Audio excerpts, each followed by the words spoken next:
CPI-M नेता मोहम्मद सलीम का कहना है, जनता जिन लोगों को देखना नहीं चाहती वे मेसी जैसी मशहूर हस्ती की प्रतिबिंबित प्रसिद्धि का फायदा उठाने की कोशिश कर रहे हैं। আমরা ক্ষমতা ছিলাম বলে কথা নয়, যে কোনো একটা ইভেন্ট তৈরি করতে হলে এবং সেটা চালাতে হলে উদ্দেশ্যটা কি?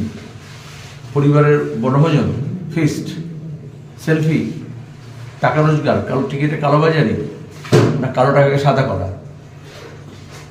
খেলা হবে বলে নির্বাচনের সময় বুথ দখল করে, যারা মস্তানি করে, গুন্ডামি করে, আর খেলার মাঠে গিয়ে তারা কী করেছে? রাজনীতি করতে চেষ্টা করেছে।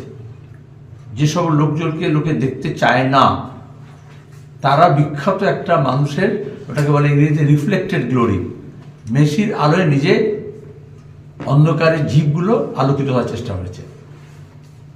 টিকিট বিক্রি করেছে, কালোবাজারি হয়েছে।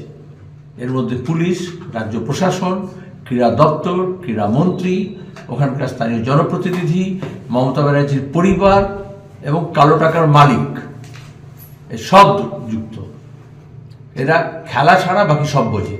ফুটবল খেলার জগৎকে দখল করেছে, ক্লাবকে দখল করেছে, ক্রীড়া সংস্থাগুলোকে দখল করেছে, এবং এখন দাঁড়িয়ে আমাদের ফুটবল বলে নয়, যে কোনো খেলার যে কোনো ইভেন্ট সেটাকে দলবাজি করে নষ্ট করেছে। এবং বিশেষত মমতা ব্যানার্জির পরিবার এটার সঙ্গে যুক্ত।